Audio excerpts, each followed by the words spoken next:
Hey everybody, this is Ryan Howard and welcome to the Philly Show. Ruben Amaro Jr., Jim Salisbury, Todd Zalecki. It's the Philly Show. Hope everybody is doing well. So a couple weeks ago, Ruben, Jim, and I talked with Baseball America's Josh Norris. Josh is the guy that puts together Baseball America's Phillies top 10 prospects list. The episode's been up on Apple, Spotify, wherever you listen to your podcasts for about 2 weeks now. We lost it, unfortunately, on YouTube. So this is basically a reposting of that episode. But I think you're really going to enjoy this. You're really going to want to listen to it because Josh was very candid about the Phillies farm system. He was very candid about some of the Phillies top prospects, some guys that could be helping the Phillies as early as opening day and certainly over the next few years. So here we go. Baseball America's Josh Norris and his thoughts on the Phillies top 10 prospects. Josh Norris, thanks so much for joining the Philly Show. I should say Josh Norris from Baseball America. Thank you so much for joining the Philly Show. How are you, sir? I'm doing well on this fine Thursday morning. Yes. So we're kind of previewing the offseason. Monday on our show, we talked a lot about free agents the Phillies could or should pursue. Wednesday, we spent time talking about trade possibilities for the Phillies. And of course, if you're going to make a trade, you need some talent to trade. And so we wanted to have you on this show, which is going to run on Friday. And it's perfect timing because Baseball America on Friday morning is releasing its top 10 Phillies prospects list. So let's talk Phillies prospects. I mean, I don't know where you want to start. Do you want to start number one? Do you want to, how about this? What's your overall feeling of this Phillies farm system as it relates to other farm systems in Major League Baseball? The big picture view of, guys they could trade, guys that could help next season, etc. Well, compared to the rest of the teams in baseball, I think it's got some really exciting stuff up top. And, Aidan Miller, I put him at number one. And frankly, going into the process, I didn't think that was going to be the case. But when you talk to scouts outside of the organization and evaluators inside of the organization, they said, you know what, we might have Miller by a little bit over Painter. Wow. After Painter kind of backslid, I don't want to say backslid, but was okay this year. It certainly wasn't a bad year, but it was a great year for a guy who just coming off Tommy John surgery and only really had the fall league over the last couple of years. And, I'm Andrew Painter's number one fan outside of the Painter household. I don't know if you saw, but I put it all out there last year and said the young man's going to be a Hall of Famer based on what I've seen. So I need him to be real good this coming year. But, Aidan Miller, I was really looking forward to seeing him in the fall league. Unfortunately, he got pulled right before. But from what I can tell, coming into his pro career, there were a lot of questions about whether he can stick at shortstop. Right now, the only question about whether he can stick at shortstop is Trey Turner. Other than that, he's a shortstop. He's become more athletic, more explosive. His arm has gotten better. And, again, in and out of the organization, people say, yeah, this is probably a really good, above average major league shortstop right now. And, the bat wasn't where you wanted it to be the first couple months of the year, especially, I kind of expect him to explode because I think everybody on this call knows that Reading is a pretty good place to hit. But it didn't work out that way. They were feeding him breaking balls, and it took him a while to adjust. And once he did and learned how to pick and choose the correct breaking balls and get to the fastball, he found stuff he could hammer, and he did. And then he got to AAA and was pretty good there. And everybody said this is probably a guy who's a really well-rounded player on both sides of the ball who could be an impact guy at the top of a lineup. So when you talk about guys who you could trade, I mean, those are going to be your two biggest trade chips, whether you want to deal them or not, whether, you have the stomach to do it. I don't know. Depends on what's on the table. I don't believe in no trade, anybody being untradeable. It just depends on what's coming back. And, Dave Dombrowski in his history has done a really good job of identifying the guys they can trade. I'll go back to when he was with the Red Sox. He traded everybody except Rafael Devers. And that turned out to be a pretty smart move. So I would trust Dave on and the rest of the talented evaluators in the Philly system to scout their own system and figure out the guys that they should or should not move. So interesting. You must have, if you got Andrew Painter going to the Hall of Fame, you must have really tossed and turned about having, a guy above him on the rankings. Can you just give our listeners just a little snapshot of how you put together this top 10 list? And I want you to go through the top 10 at one point. But Sure. I mean, how many people do you talk to? How many players do you see? Just give us just a little snippet about the work that goes into this, constructing this list.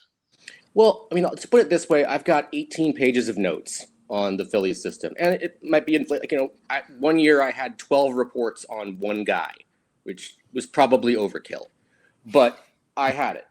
You talk to as many people in the organization as will talk to you. Some organizations are more welcoming than others, but real inside baseball here.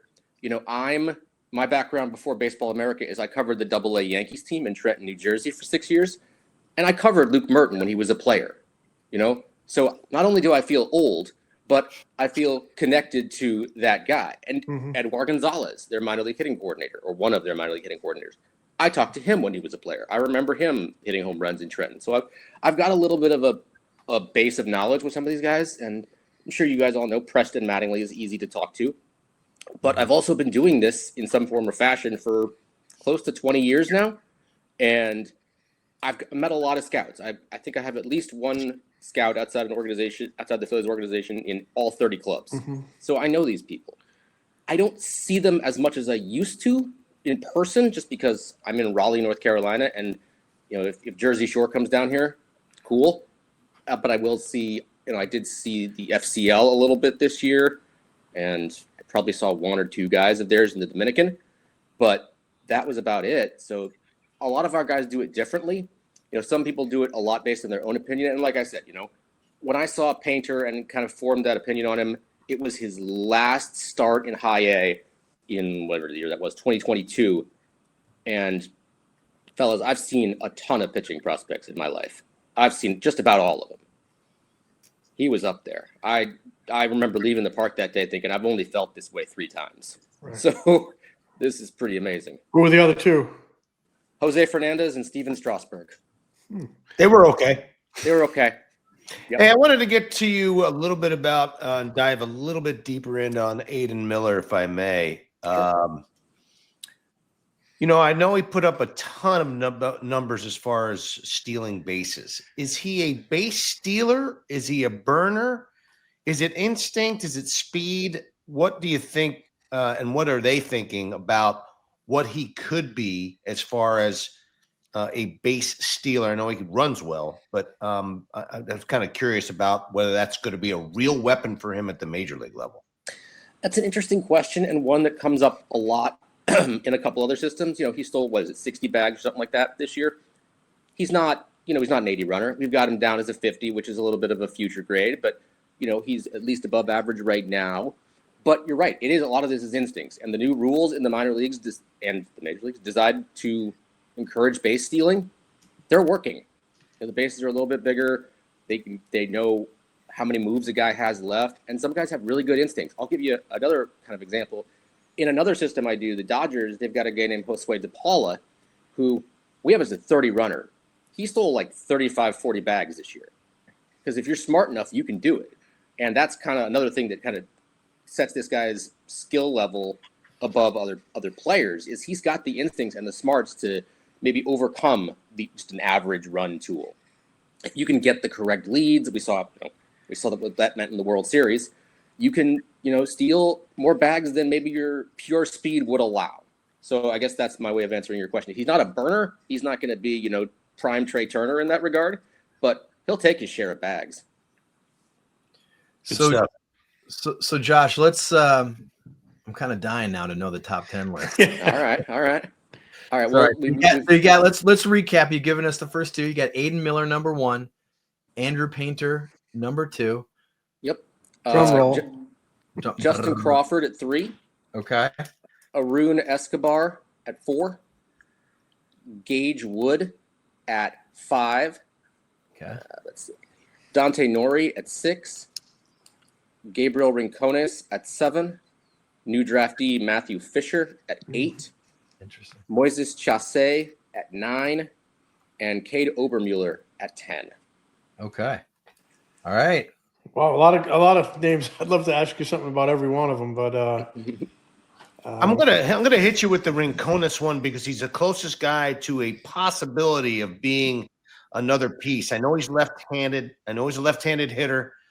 What strides did he make last year as he, worked through the system in AAA, and where does he project for you and for others as far as what kind of player he can become?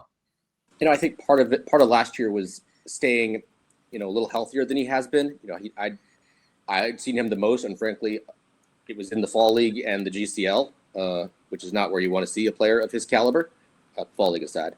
But in all honesty, this is a pick because of his proximity. After 5, it's really tricky in the system, and if other sites are going to release their lists, and they might have 5 other guys. It's a little bit jumbled after those first big 5. But I think if you see any other lists without those 5 guys in those 5 spots, unless they trade them before then, I'd be very surprised. But Ricones is probably a platoon outfielder. He absolutely mashes against right-handers and does the exact opposite against left-handers. But he's got a weapon for an arm in the outfield, and the power is real. So he's probably your strong side platoon guy, which isn't the sexiest thing in the world, but they do cost money at the trade deadline. If you want to get a guy who can mash right-handers, you might have to deal with them. You might have to deal with them sometimes at the trade deadline. So that's out there. That's kind of what we see him as. Like I said, not the sexiest thick profile in the world, but a major leaguer probably. Yeah, I'm glad you asked about him because Dave Dombrowski did mention him specifically as a guy that could contribute this season. And when you've talked to people inside the Phillies and outside the Phillies, have they mentioned the fact or given any opinion on if at some point they think he could get better against left-handed pitching? Because just looking at his splits last season, it was about as wide of a split as I've ever seen on any player. I think he's got like a high 900 OPS against righties and like a 300 OPS against lefties. He didn't have a single extra base hit against a left-handed pitcher this past season. So, and did you get any vibes or any word from anybody on his ability to hit lefties? Well, they're not going to come out and say no, obviously. To me, what we say is nobody gets quoted or anything. I'm not sure. There's nothing in there saying who talked to me, but they're also not going to down their own guy to me unless they really are down on him. So that's a long way of saying they didn't tell me one way or the other. But I'll say this: we're in an era of training where you can go back to your home base in the off season and hit off the traject machine or hit off specially designed pitching machines and figure this out a little bit. We've got more tools at our disposal than ever to get better in certain skills. And I wouldn't be surprised if he makes incremental improvements. Like I mentioned, he's been injured a lot. That's a lot of at bats missed. And when he goes, down to those areas to rehab, he's not facing against AAA caliber pitchers. He's facing against guys who might be out of baseball in a year, 2 years time.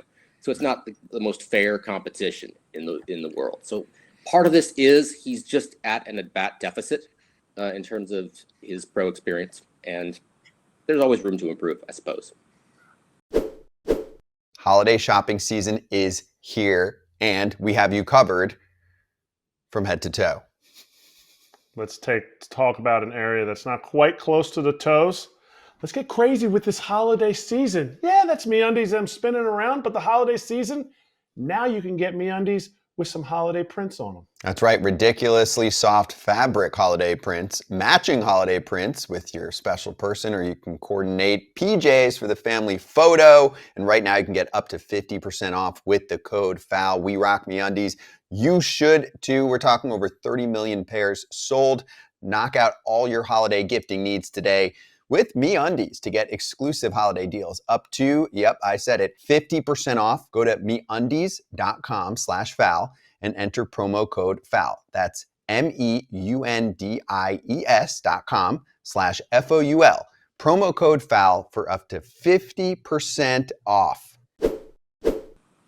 If I may slide into another name that, frankly, I have a little bit of connection with just because my brother actually represents him. It's Aron Escobar.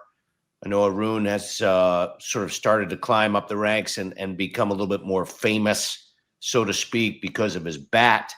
Mm-hmm. Is he defensively strong enough to play and stay in the middle infield at second base in particular? Is he a third baseman? Where are they projecting him, and how do they project him as a hitter? The bat's going to be the key, is a nice way of saying this. He's got bat to ball ability. The power shows up there. He needs to get a little stronger so he can withstand the rigors of a full season. As you might have seen, he tailed off a little bit toward the end of his time during in Clearwater, and I saw him, and it was 3 days of a lot of nothing, quite frankly. But 3 days is just 3 days, as I'm sure you all well know. Yeah. So you can see the best 3 days of a guy's career. You can see the worst 3 days. He's got bat to ball skills and power. It's in there. It's going to be a little bit of a longer burn, I think. Defensively, a lot's going to be contingent on the way he keeps up his body. Like, it's not, the maxim goes, we're not selling jeans here. He's not selling jeans. He's, it's been comped as like a Jose Ramirez type body, which works if you're Jose Ramirez. You got to make it work. One of the, I'll go back to a coach I talked to in Low A a bunch of years ago about Alejandro Kirk, who is famously not a small gentleman. They said it's one thing to be fat, it's another to get fat. If you've been that way, rounder your whole life, it's easier to maneuver in that body. You can have guys who don't look like, GQ models who are good athletes. Right. But if you're steadily getting bigger and you don't know how to navigate in that it's the same as if he got suddenly taller. He'd be a little, wonky in that body. So that's a lot of what he's able to do is going to be based on how well he's able to maintain his frame. Right now, you're probably talking about a fringe. Let's see, what did I put down? I would say fringe average defender. I've got a little lower than that, 40 defender with a 50 arm. So he's not going to win any gold gloves, but if he stays in good enough shape, he can hold down second base. Third base would put a little more pressure on the bat too, especially on the power department. So he's got a well-rounded set of skills, I think, but maybe there's no one real standout tool in my mind. So I'm not trying to get this guy traded, but would he be somebody that you think Dave Dombrowski would consider moving if someone's out there thinking, hey, this guy's got real upside with that bat. I'm buying the bat. Maybe I can get a really strong piece for this if he's moved. Yeah, I would be stunned if he's not on, depending on what you're trading for. I would certainly be willing to include him in a deal. Like we just talked about Aidan Miller being able to play shortstop. Well, Trey Turner's there for a long time. So maybe he moves over to second. Maybe he moves over to third. And then if you've got Turner at shortstop and Miller at second, where's the room for Escobar? Like this might be a case where you've got other middle infielders coming behind him, and I'm sure you will acquire other middle infielders. This might be a guy where there's just no room at the inn, but he is still attractive in a trade deal. And I'm sure Dave and the rest of the front office will be active once they are allowed to be active here in a few days, a couple months. So, yeah, if you told me he was the headliner in a smaller deal or a second piece in a really big deal, I would buy that. Josh, if I could just ask about, there's 3 pitchers on this list, all a little bit different. So, Gage Wood, college pitcher, big power, signature moment in College World Series. Fisher, a high school kid. I'm sure he's got a lot of upside. And Chase, who they got in a trade. And then, I remember seeing him in spring training, looked out of shape. I guess, Mike, give us a little bit on each guy if you could. And in particular on Chase, why is he on this list? I understand why the other 2 guys are there. And if you could go over that a little bit. Sure. We'll start with Wood. I will friendly describe him as a psychopath. when it terms in terms of wanting to pitch, in a good way. Yeah. Max Scherzer is a psychopath in a good way. He as a matter of fact, I believe I heard that the reason he debuted as a pro instead of just shutting it down was because he would not stop asking to debut, and to the point where they said, "Fine, go do your thing." and Gotta love that. So he did. It's kind of like when your kids say, "Can we go? Can we go? Can we?" And you fine. So they let him out there. That's kind of the guy you're dealing with on the mound. Right now, you're talking about 2 bangers in his arsenal. 70 grade fastball, 60 grade slider. Fantastic. At the very least, you've got a reliever. Then you've got an average curveball, fringe average changeup, average control. All that. If one of those 2 other pitches takes a step or 2 forward, well, now you really got something. Mm-hmm. And if that control, the control as average is fine enough. So it's going to be about bringing one of those 2 pitches forward, and then maybe getting him to work, spread out his work a little bit more. Don't put 100% into every pitch, because that, although we do train that way these days, you don't want it necessarily. If you want to be a guy like a Justin Verlander, I'm not going to comp those 2 guys. I'm just saying as a workhorse, you got to be able to ration your energy throughout 5, 6, 7 innings. It's not as simple as throwing 100 miles an hour every pitch. That's just not generally going to work unless you're a mutant. Matthew Fisher, high upside guy. We had him at number 8. He went to Fun Nugget. He went to Evansville High School, which is where Don Mattingly went, and his son notably is the Phillies GM. So obviously a little insider trading right there. Mm-hmm. He's got a nice little mix of high upside, physicality, 6'3", 200, which is pretty much how you want to draw it up for a pitcher these days, or any day, frankly. Above average fastball, 6 plus slider with a fringe change and a 50 curveball. Again, same idea. You've got the frame to take some more weight and add some more strength. You can bring some more stuff, bring one of those 2 other pitches forward. You've already got 2 ready-made weapons. If you can get, enough control command, you've got the makings of a power pitcher and a guy who can shoot up the rankings in time. Right now you're dealing with a guy who obviously didn't pitch this year in pro ball. So when you talk to the scouting director, and you go with what our great draft guy, Carlos Collazo, has, gotten on these guys. A lot of it's just like, okay, I'm going to rewrite what you said and talk to the scouting director. It's all you can do. Watch a little bit of video, but that's about it. And then Chaussee, I'm giving him a pass. That's really all this is. I understand he came into out of shape. There's no question about that. And his stuff suffered as a result. But when it was, we all know that Tommy John surgery is not a death knell. People come back from that all the time. And sometimes they come back fully formed. Sometimes they come back a little bit better for a while. Sometimes they don't. It happens. But when he's right, it's really good stuff. I've got here the same grades as last year, because I don't know what else I could do with not much of a season. When he's at his best, he's got the potential for 2+ pitches. The fastball, for its velocity and the way it plays through the zone. Slider's a pretty nasty little pitch itself. You've got 2 breaking balls in that way. He's got the traditional gyro slider and a sweeper. Gives him 2 different looks to help him handle hitters of both sides. He's got an average changeup, so he's got a full starter's complement. He needs to polish up some of the finer points of pitching. Like they talked last year about, he needs to get ahead more often and stop, working from behind and then getting himself back into counts and then being less pitch efficient.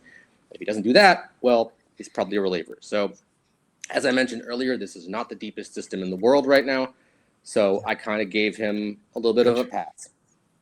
It's great stuff, man.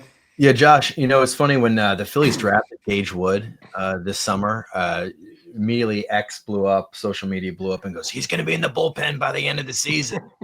And then you know how baseball is. Everybody watches Trey Yesavage pitch in the postseason. How quickly can Gage Wood get to the big leagues? Could he be helping the Phillies next season? And I'm wondering, in any of your conversations with anybody, do they feel that that's a realistic jump for him? Fast riser, possibly. Would you be surprised if he was in the big leagues pitching next season in some way, shape, or form? Not really, but if you want to, I used the term earlier. Trey Yesavage is a mutant because he got there solely as a starter.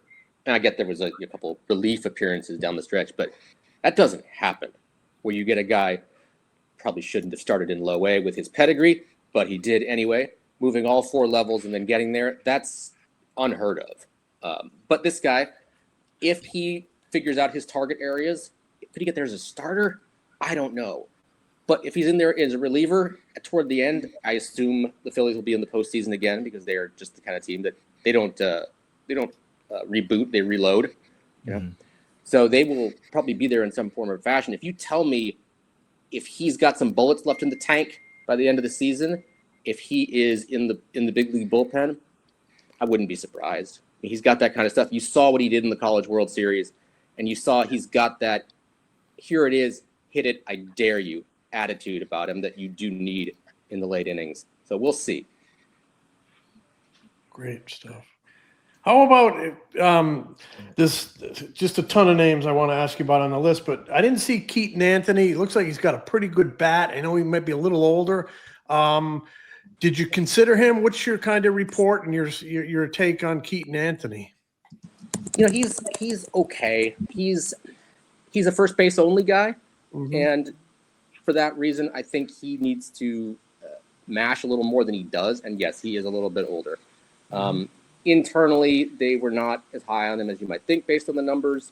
I'm kind of lukewarm on him, but I get the attraction based on what he's done. And maybe he's Otto Kemp 2.0, a guy who just hits and hits and hits and, kind of proves it wrong to all the people like me in my industry and says, hey, I'm a big leaguer. I'm one of 12,000 people who did that. So we'll see. But no, he wasn't really in consideration for the 10. Okay. Well, one of the other guys that Dave Dombrowski mentioned, and it's not a surprise, last month when he kind of talked about next season, besides Painter, besides Ricones, of course, is Justin Crawford, who you have third on your list. What do you make of? I mean, what's your opinion on him? Is he? We keep hearing that he's a better left fielder than a center fielder. Probably needs some work in center field. What do you make of Justin Crawford and his ability, if he makes the team coming out of spring training, to kind of produce for the Phillies? I believe that there's a couple ways to look at this. Obviously, he hit like 330 in AAA. Those are pretty good numbers. On the other hand, they didn't bring him up last year when they had spots they could have used an outfielder. Kind of tells you what they think, doesn't it? I mean, I'm a big believer in teams will tell you what they think of guys without telling you. And I deal with some other guys in my other systems too. I think there's more there than that he needs to work on. Also, let's talk about the center field defense. From a scouting standpoint, it's better. It's okay. It's maybe average. From an analytical standpoint, it's about as bad as you can get. And I mean, I'm talking teams told me they had him analytically in the 3rd percentile of minor league center fielders. Wow. But here's where you can't just take numbers out of a vacuum. The Phillies tell me that they would play him more shallow in center field than you might normally, so he could learn to better go back on balls. Well, if he doesn't get to them, those are balls that probably the computer says should be easily catchable, that he doesn't because you've put him at a disadvantage. So I can understand where the humans and the computers have a divide. So he's not the 3rd percentile of minor league center fielders. That's insane. But he's also not, Kevin Kiermaier or anything out there. He's probably a left fielder, and he probably is a pretty good one. Question then becomes, does he have the power to profile at that position? And he has the raw juice, but he cannot get the ball off the ground. And I brought up Kevin Kiermaier for a reason, because the ground ball rates that Crawford runs in the last, 15 years, there's been one big leaguer of note who's made it a decent career running those kind of ground ball rates in the minor leagues, and that's Kevin Kiermaier. And the reason he was able to do that is because he was a sublime defensive center fielder. It's in there. He hits the ball as hard as a lot of prospects. Problem is, if you put it in the dirt, it's not going to matter. And I get he's hitting 330 in AAA. Big league infielders are better. They're going to turn more of those balls into outs. The advanced scouting reports are going to be better. I mean, how many times do we see a guy scorch a ground ball and a dude is right there? Even though we can't super shift anymore, they have it. okay, I'm going to throw a change up here. This guy's swing plane looks like this. He's going to, if everything is executed properly, he's going to bash it right to this blade of grass. And I think that's going to be a big problem for Justin Crawford. So the song has been the same for the last 2 or 3 years. If he gets the ball off the ground, not necessarily, he can hit home runs, but on that middle plane where it's over the infielders' heads and on the dirt and he can run, then you've got something really special. You probably got his dad, quite frankly. Yeah. But there are issues to work on, and there have been issues to work on, and there continue to be issues to work on. So I ranked him third on that potential, knowing full well that there's stuff to do. Got it. Good stuff. Yeah. Well, he might be in left field in April up here. Yeah, he could very well be. I mean, how do you think he'll fare coming up? That's a young man in left field with. I mean, you've painted a picture of a player with some warts, honestly. He's probably going to be hitting the 9-hole too. I mean, it's not like he's going to be super pressured. I would think that they, team him up back to back with Turner as far as if you want to hit a guy in the 9-hole, then the profile power that you normally associate with left fielders maybe goes out the window a little bit. But again, and it's nice if he does figure it out, then you've got a real weapon and you probably start hitting him much higher. But again, I'd be very curious to see how that extreme ground ball profile turns out in the big leagues. I mean, again, we've talked about this. There's labs for hitting, there's labs for pitching, there's not labs for defense. But the defenders he's going to see in the NL East and the rest of the league, they're pretty damn good. Mm-hmm. So I'll be interested to see. I mean, I doubt he's going to hit 330 in the big leagues, but I also doubt he's going to hit 230. So. Right. The last guy we haven't gotten into on your top 10 list was Dante Nory, and we had him on our show just a couple weeks ago. Great kid, gets on base, hits the ball to all fields, plays center field. What do you like about him and his potential? He's kind of that cliched term. He's that gamer guy. He's going to do a lot of things right. He might not do a lot of things exceptionally. He's not going to be a big-time power hitter because the way his swing mechanics work, there's very little load in his swing. He's kind of a slap and dash sort of guy, which is fine. You need those. You can't all be sluggers. And when you try to get all sluggers, it doesn't work out sometimes. Not all guys were born to be sluggers. Mm-hmm. But he can hit a little bit. There's almost no power in the tank. He's an above-average runner, plus defender with a fringe average arm, so that's probably a left fielder. But chance at center field. But if he has to move over to left field, like I just talked about with Crawford, that's a problem because there is much less power potential than Crawford. Like this is a guy who, there's also no projection remaining or very little projection remaining. What he's got is his body, and it's not like he's going to come into 25 home run juice anytime soon, I don't think. And if he tries to, it's going to be disastrous. I've seen plenty of guys in my career who they're just swinging straight up, trying to hit everything for power. And I'm sorry, that's not the body you have. And that's not the skill set you have. It doesn't work that way. And ideally, a good lineup is not constructed that way. It's not homogenous. But this is a guy who does a little bit of everything. And outside of the power, doesn't fall short in a lot of areas. So I'm putting him there kind of none of his warts are huge. Let's put it that way. He's got an interesting skill set, and I wouldn't be surprised. I mean, if you told me he's also a player who gets dealt, that wouldn't be surprising either. Okay. He's got a lot of stuff that teams like, and the makeup is really good too. So I had a quick question. I like to throw comps on people. He sounds a little bit like an Andrew Benintendi type player. Is that a decent comp for him? Benintendi maybe with a little bit more pop? Well, I don't like throwing comps on people, but I'd say a little less pop. I mean, he's at 30 grade power, and at peak, Benintendi had some thump a little bit. I understand he was muted a little bit by the wrist.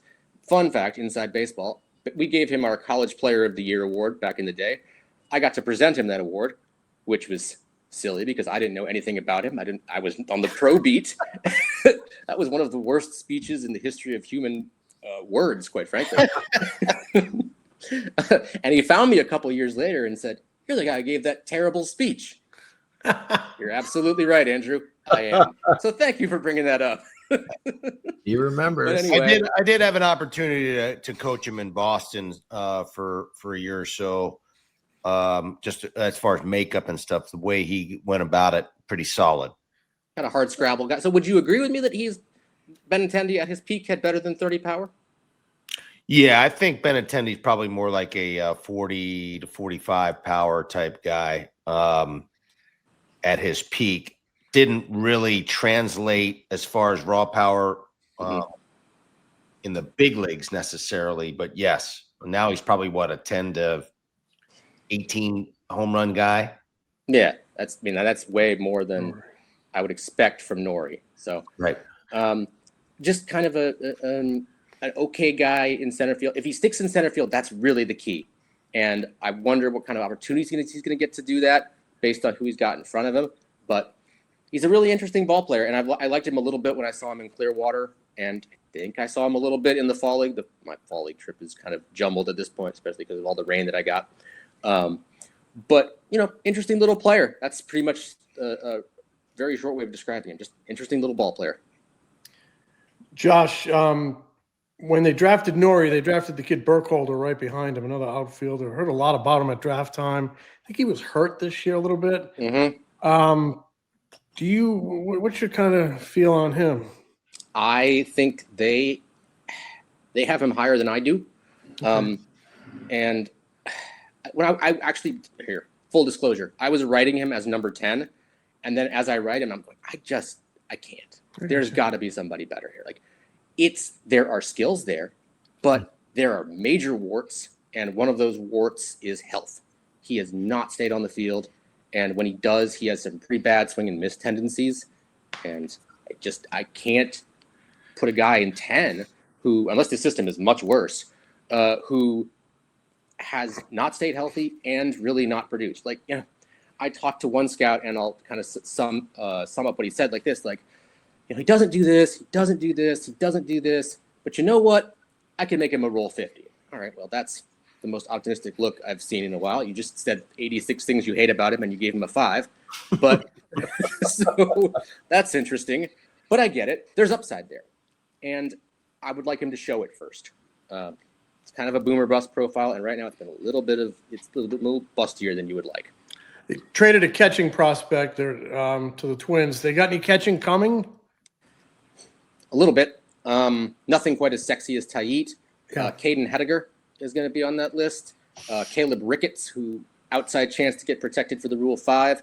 Those are kind of the names right now. There's nothing, Tayit-like coming, if you believe Tayit can stick behind there.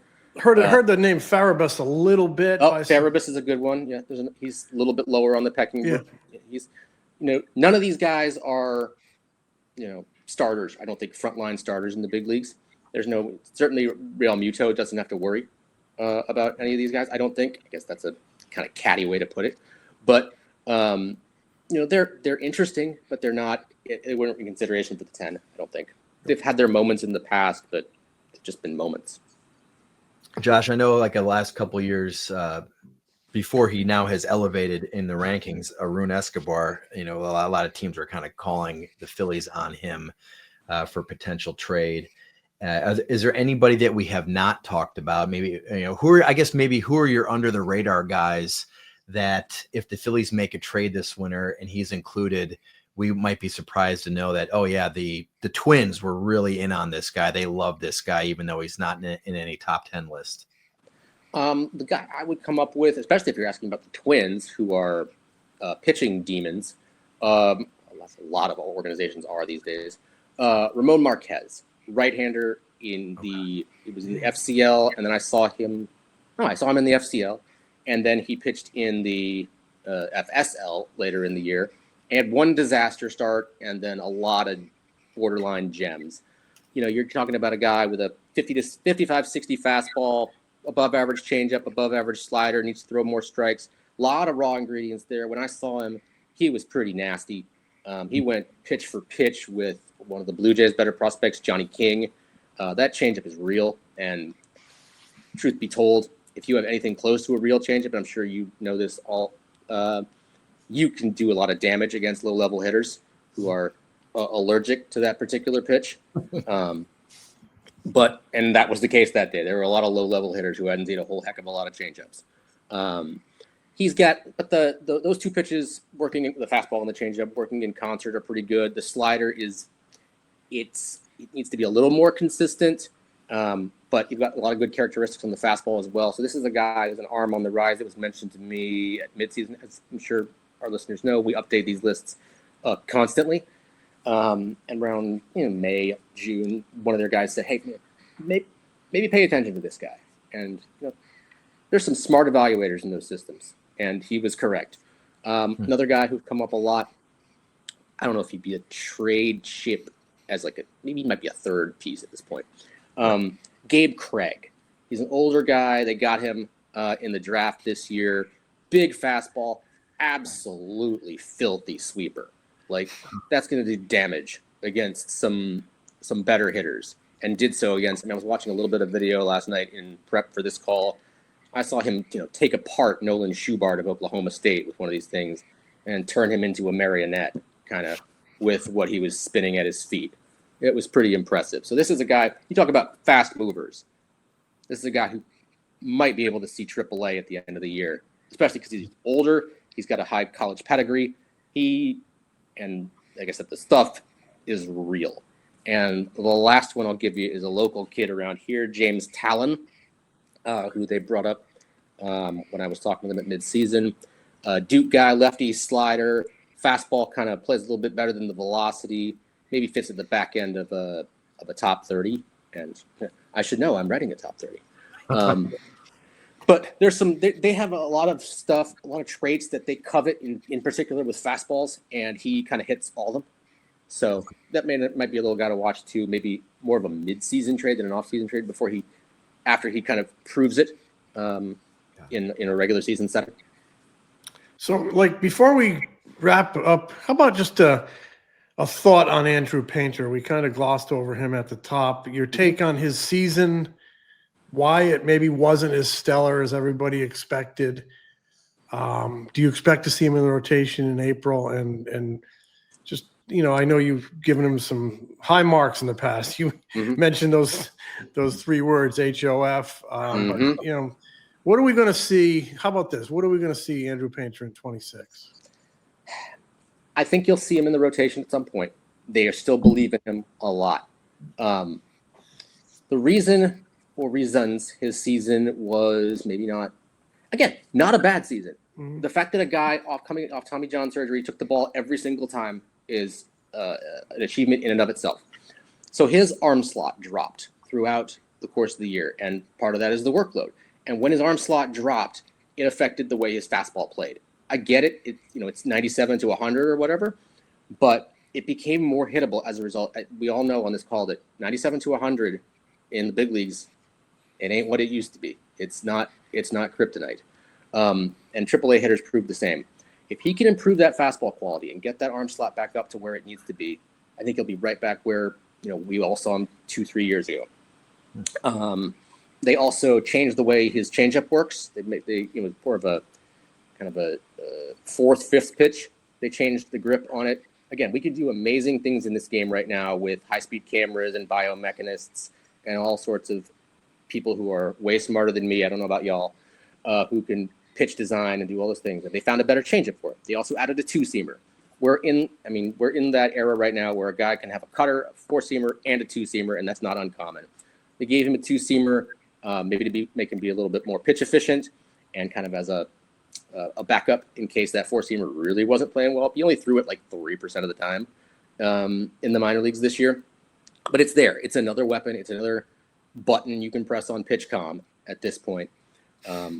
But if he can get that fastball quality back to where it needs to be, I have no doubt that he's going to be the guy that I saw 2-3 years ago absolutely just annihilate the Greensboro Grasshoppers. I mean, what I saw, again, was surgical.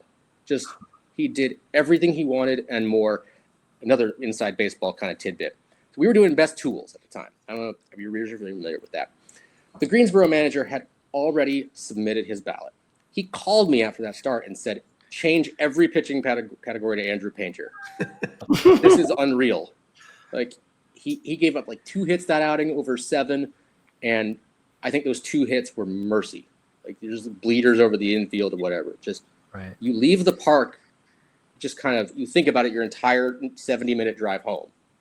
You don't see that very often. Right. Hey, Josh, I had just one more question, and this is sort of off the wall, but you've seen these guys. You've seen a sort of an infiltration of coaches and managers from college to the major leagues. Mm-hmm. Don't know what your relationship, if you had any at all, with Tony Vitello. How do you think he's going to handle the situation that he's going to be handed there in San Francisco? I've only talked to Tony once. I went down to Knoxville this year to see Liam Doyle, and he had the courtesy to throw a no-hitter for me. So that was or at least the first 5 2/3 of one. And you talk to Tony afterward. He's certainly a character. Yes, he is. I have a lot of thoughts on this. I don't know. I think some of them would be out of school. But I will trust a guy like Buster Posey to evaluate the guy he needs to do it. Buster Posey is a smart guy. He played in the big leagues for a long time. Smart enough to, when he, right before he got hired, the Giants had dumped a bunch of their pro scouts. One of the first things he did was hire a bunch of other ones right back. He didn't say, we don't need these people. We need a blend. And that's, I have a soft spot in my heart for pro scouts. This guy hired him immediately. So I'm going to take what he believes, and he hired some really good ones. He made some A+ hires. Anyway, I trust that he made the right decision for his club. That said, it's a different world in college. Part of Tennessee being Tennessee is they were able to say, hey, you can transfer over here. You can transfer over here. We got some NIL money.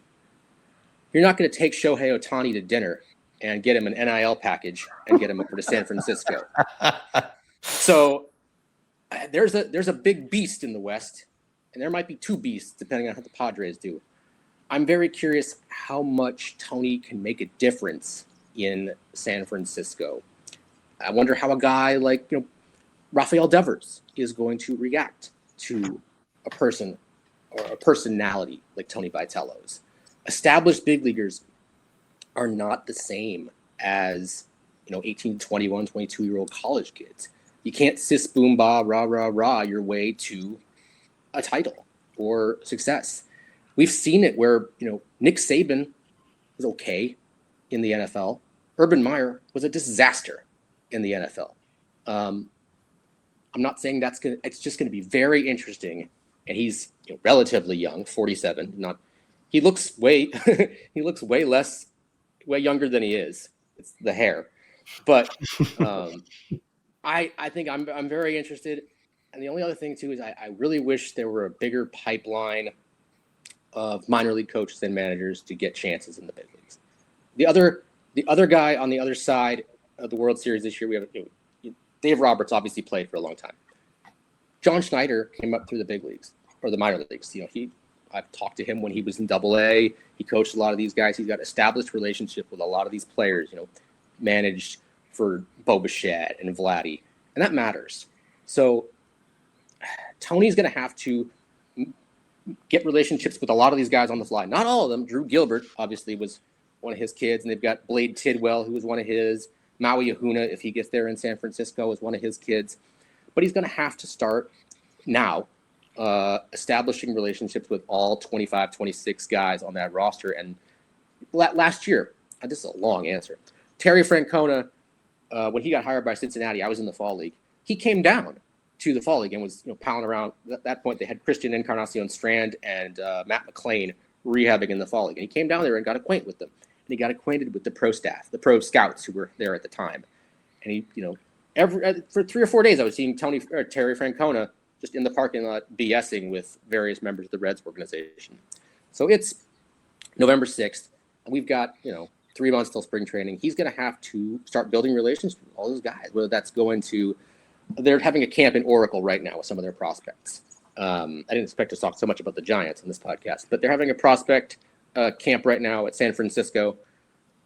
I wonder if he's there, maybe meeting some of the guys, meeting the farm. Well, he's probably met some of them during the interview process. But there's a lot he needs to do. I wish him the best. He's an interesting guy, and he will definitely be an asset for the visibility of the game based on his big personality.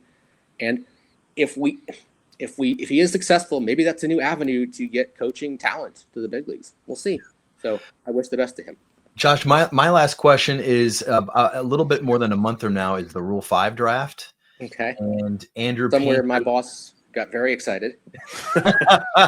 exactly That was a right. Baseball America staple. Oh yeah, the Rule 5 draft, absolutely. So we know Andrew Painter is going to be protected from the Rule 5 Yeah, draft. I think so. I would bet, based the way Dave Dombrowski is talking about him, Gabriel Ricones Jr. is protected from the Rule 5 draft. Maybe not. I don't know. It'd be kind of so. It would surprise me if he wasn't. After that, though, is there anybody else that you think should be protected or could be protected? I'm going to throw a couple names I've heard are, Alex McFarland, Griff McGarry. He wasn't protected last year. He kind of rebounded a little bit this year. Caleb Ricketts, who you mentioned earlier, you said is probably a long shot to be protected. Felix Reyes and a couple other guys out there. Anybody that I mentioned or didn't mention that you think they don't protect him, he might be somewhere else this spring. Those are all good names. Obviously, Painter, Rincones, McFarland might have a chance. Probably is a reliever at this point in his career. And I will give a shout out here to Matt Winkelman and the Phillies Minor Thoughts crew. I stole their list of guys who are Rule 5 eligible because I didn't want to bug my boss at whatever time at night. You mentioned Caleb Ricketts. I think there's an outside chance. Catching the dearth of catching in the big leagues might give him a chance. One other guy that they brought up, one other people brought up, I don't know about necessarily for protection, but maybe for the list, is a righty named Saul Tehran, who he was in Double-A this year. It's a bastard slider, no question about it. He had some success. He was a little older. He did most of his damage at Class A, but that's a real swing and miss pitch. I would be stunned, lightly stunned, if he was protected, but because I don't think there's a risk of a big league club taking him and holding him for the entire year, but he's got the stuff to be a big leaguer at some point. I wouldn't be surprised if he's at the back of my list. Nobody else jumps out among this group. They mentioned Daniel Harper at some point as a guy who could have been in the big leagues this year, but it didn't work out. And he hasn't. I don't think he's had as strong as go about it in the fall league. Looking down this list here, that's pretty much it. I think if they surprise me, they surprise me. But those are the names that jump out. Got it. Awesome. Well, Josh, thanks so much for the time, man. It was fun going through your top 10 Baseball America's top 10 list and talking about some of these other radar guys and all of that. So thank you. Yeah, great stuff, Josh. Thanks so much for taking the time. That was terrific.